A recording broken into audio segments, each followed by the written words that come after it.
trilogies where every book was perfect. Now, I found this Reddit thread that discusses which fantasy or sci-fi books are absolutely perfect from start to finish. Now, in this thread, I would definitely expect to see at least Lord of the Rings. Actually, I would be really surprised if on our fantasy, the Lord of the Rings isn't the top one, but I also think that some people will probably mention Mistborn, definitely some First Law, right? And then my personal favorite, I hope some people mention the Greenbone Saga, because that's probably my all-time favorite trilogy, along with Age of Madness, which is also just pure perfection in my mind. So without further ado, let's see what people are saying. So this user called Haunting Fix 9327 says, I know there are book trilogies that peak at one book and fail at the others.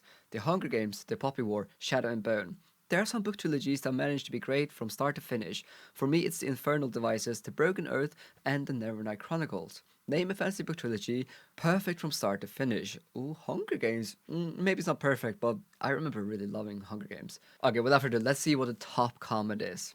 So, Pratius says, yeah, The Divine Cities by Robert Jackson Bennett is phenomenal from start to finish, and then Garth Nix's Abhorsen trilogy is strong throughout all three books too. Okay, I am hugely surprised here. 654 upvotes, and it's the most popular comment on this thread.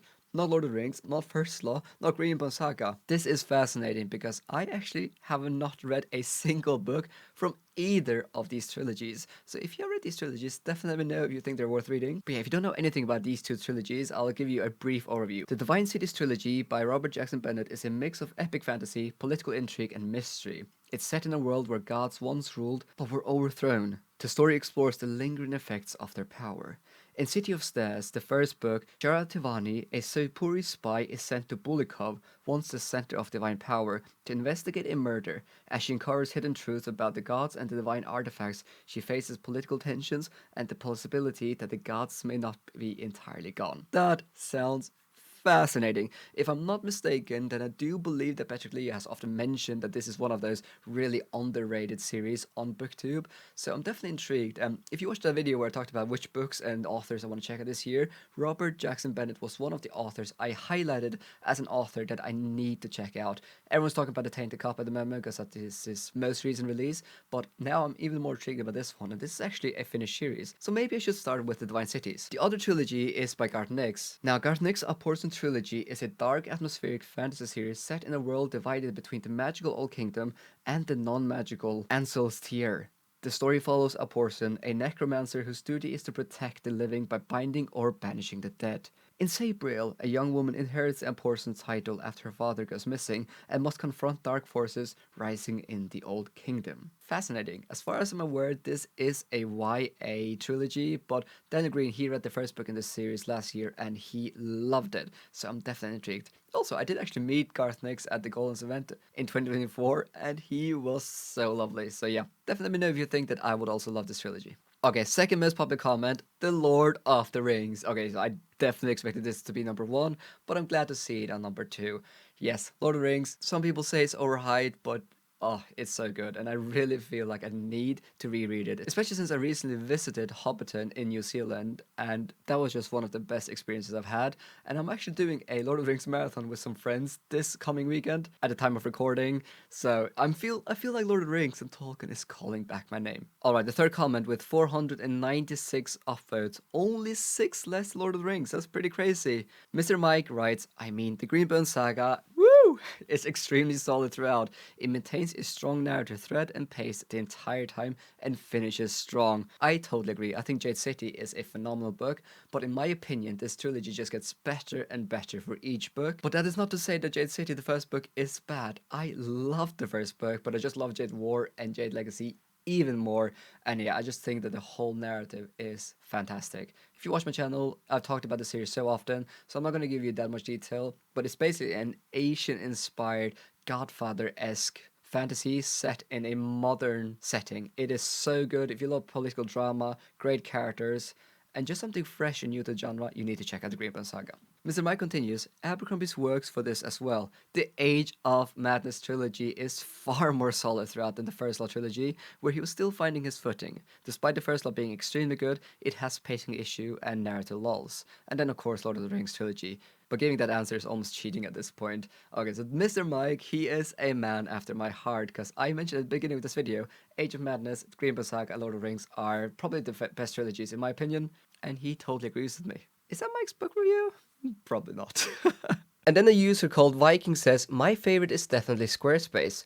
What is Squarespace? Well, I'm glad you asked, because Squarespace is the all-in-one platform that allows you to develop your entire online web portfolio within one convenient, easy-to-manage ecosystem, and they are sponsoring this video. Whether you're managing an already existing growing brand or starting out with something completely new, Squarespace has the features and tips and tricks to help you launch as smoothly and efficiently as possible without missing out on key feature. Their asset library allows you to upload, organize, and access all your content from one place, as well as manage all your files from one central hub and use them across the entire Squarespace platform. And the good news is that even if you don't have a background in coding, you don't need to worry. You are literally just going to drag and drop and place features on your website that will be immediately functional with very minimal effort, allowing you to be creative with its layout. Whether it's blogs, emails, campaigns, or even an entire shop, Squarespace has what you need to get going and launch your business today. So you can head over to squarespace.com to start a free trial,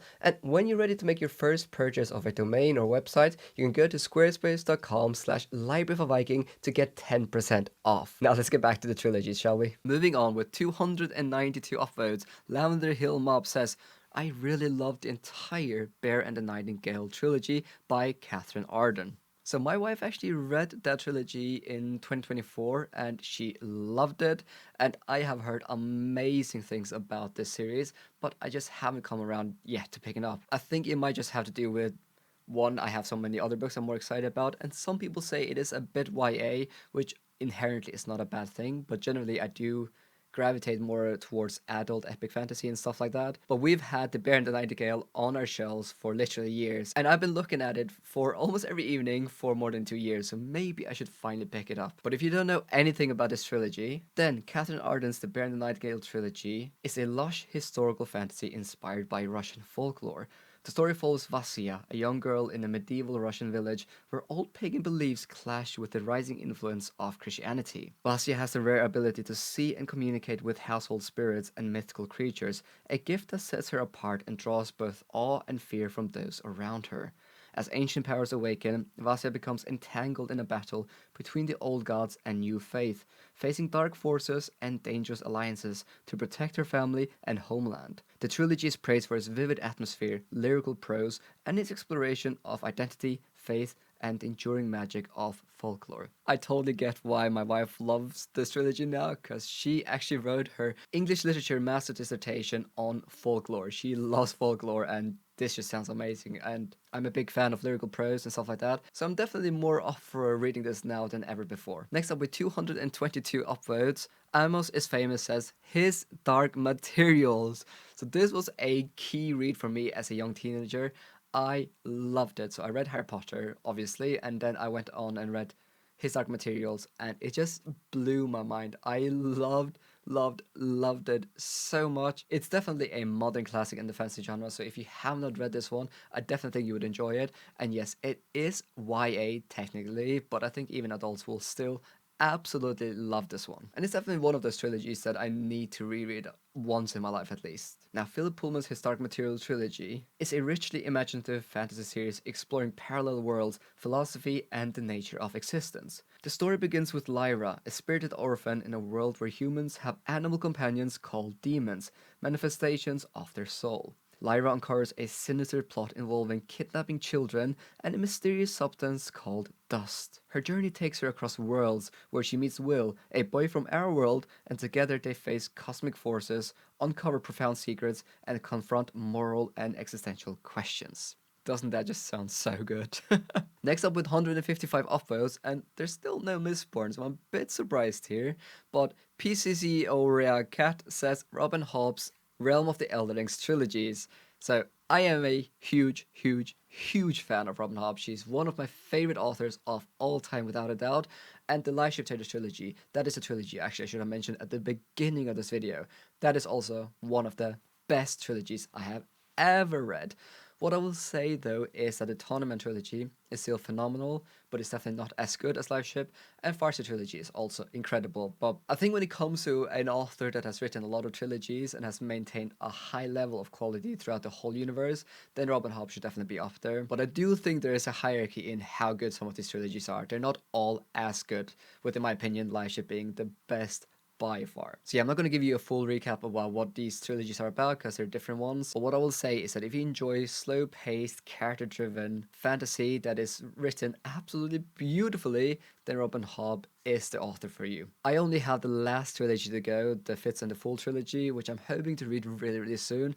And most people say that that is actually the best trilogy in the universe, so I can't wait. Then we have Snoth Boogie with 133 offers, Joe Abercrombie's First Law. I really think they're the best modern fantasy for me. I thought Rothfuss was, but ... George R. R. Martin looked good for a bit. Okay, so Rothfuss, obviously, he never finished his trilogy, and George R. R. Martin, he's writing a 7-book series. So Joe Abercrombie's First Law universe, we kind of already touched about it with Age of Madness. I think the First Law trilogy is fantastic, but Age of Madness is better, in my opinion, in every single way. Let's move on. Campfire and the Hot Cocoa with 116 upvotes.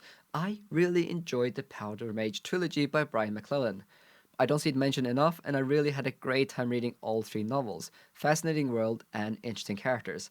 I actually read this whole trilogy last year, and I had a wonderful time with it. The only thing is that I definitely don't think that this trilogy is perfect from start to finish. I think the first book was the best, and the second one was also good, and the last book was just too much action for me. And yeah, for some reason, that last conclusion didn't do much for me. What I will say here is, again, if you're a big fan of modern fantasy, and if you enjoy steampunk, there's not that many steampunk fantasies out there as far as I'm aware. You know, basically a world where magic and guns exist, then you need to check out the trilogy. I would also recommend it to people that are fan of John Gwynne, for example, because there's a lot of action and the pacing is really, really fast paced, so you'll definitely keep you on your toes. And I do agree with this person that it's not often mentioned on BookTube anymore. It's one of those trilogies that was everywhere when I joined BookTube, but for the past 2-3 years, I haven't really seen that many people talk about it. Now, Brian McClellan's Powder Mage trilogy is a gripping blend of epic fantasy and gunpowder era warfare. It's set in a world where magic and technology collide.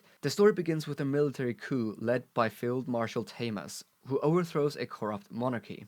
However, the aftermath of the revolution is far from peaceful, as Tamas faces foreign threats, political intrigue, and a looming prophecy of doom. The series follows multiple characters, including Tamas, his son Taniel, and investigator Adamat as they navigate battles, betrayals, and a brewing conflict between gods. This trilogy is definitely worth a read, but yeah, in my opinion, it's not one of the best of all times, but it's a really, really enjoyable read. Lost Dragon 1986 with 115 upvotes, the Broken Earth trilogy by Jemison. All three were Hugo winners. So I can't really disagree strongly here that this trilogy definitely deserves to be mentioned here on this thread, because as this person mentioned, all three books won Hugo Awards is just madness. I think that's only happened once before. I read the 5th season 2 years ago, and while it was very imaginative, interesting, and creative, that book just didn't do much for me in terms of me feeling immersed or connected to the story. I've said it in a previous video, but for me that book felt kind of like an art piece that I appreciated,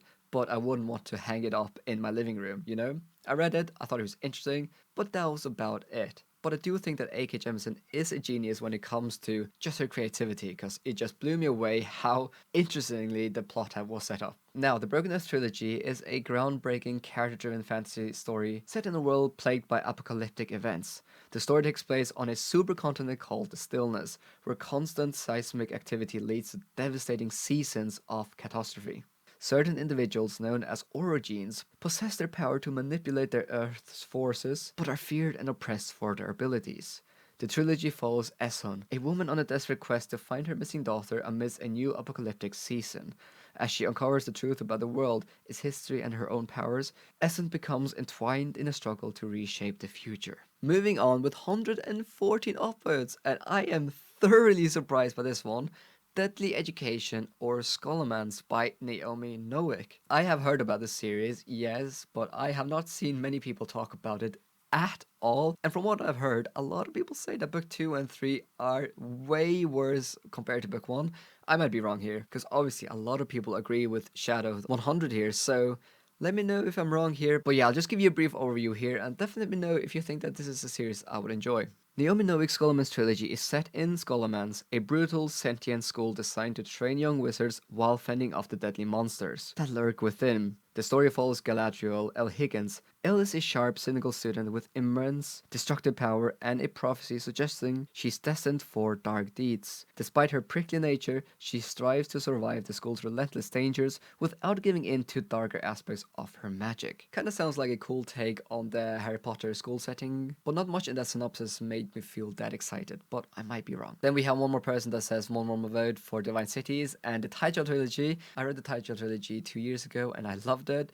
And then we have a series I actually want to read this year. Roland says the Bas-Lag books by China Miéville. If you know me, then you know that I'm always on the hunt for original and interesting fantasy or authors that have new takes on the genre, and everyone says that the Bas-Lag books are the books that I need to read for that, because apparently China Miéville was one of those authors that kind of wanted to write a fantasy that didn't feel inherently inspired by Tolkien and Middle-earth, and a lot of people have told me that I will either love the books or I will hate them. There's not a lot of middle ground here, because these books are polarizing. And you'll soon understand why, because when I read what this series is about, you'll just see how crazy the structure sounds. So China Miéville's Bas-Lag books are dark, richly imaginative works of fantasy, blending steampunk, horror, and political commentary. The books are set in a sprawling, gritty world of Bas-Lag. Each book stands alone, but shares the same universe, teeming with strange creatures, industrial magic, and societal unrest. The first book, Perdido Street Station, introduces New Krupason, a corrupt industrial city, through the story of an eccentric scientist whose experiments unleash a terrifying threat. Book 2, The Scar, follows a woman exiled to a floating pirate city on a quest for a mythical power hidden in the sea. And Book 3, Iron Council, focuses on revolution and rebellion, chronicling the rise of mythic resistance movement in the face of oppression. That just sounds crazy, and I definitely need to check that out. Alright, I'm now gonna scroll through this thread a bit quicker because I still haven't seen any Mistborn, which I'm so surprised by. We have Morg mentioned here, the Earthsea trilogy, then we have another one for Robin Hobb's Life trilogy with 97 upvotes. Another person mentioned Divine Cities. That's crazy. 3 comments on the same thread. Alright, and then with 84 upvotes, we have Mistborn, the original trilogy. Is Mistborn going out of style? Maybe. I definitely expected it to be more popular on r/fantasy than this. And then the last comment before I end this video, the Coldfire trilogy by Celia S. Friedman. All her books are winners, but the Coldfire books are my favorite books of all time. Absolutely the best villain you love to hate. So I would love to hear your thoughts on what you think are the best trilogies from start to finish, and thank you so much for watching. Oh, you're still here and you want more? Well, the good news is that I have a Viking book club on my Patreon. If you join my Patreon, then you get access to an exclusive book club where every single month we read one book together, and the book can be put forward by you. If you join tier 3 or 4, then you can put a book forward, and then I randomly choose a book from the pot that we end up reading together, and throughout the month, we discuss the book on the Patreon chats. And then we also have Zoom hangouts, which honestly are some of my favorite times of the month. This month we're reading this book, and next month we're gonna be reading this book. Also, since I launched my Patreon, I basically spent my money back into the channel on video editing. I've had more than 40 videos professionally edited, so if you want to support what I do here, and also help me upload more consistently, then I'll leave a link in the description down below.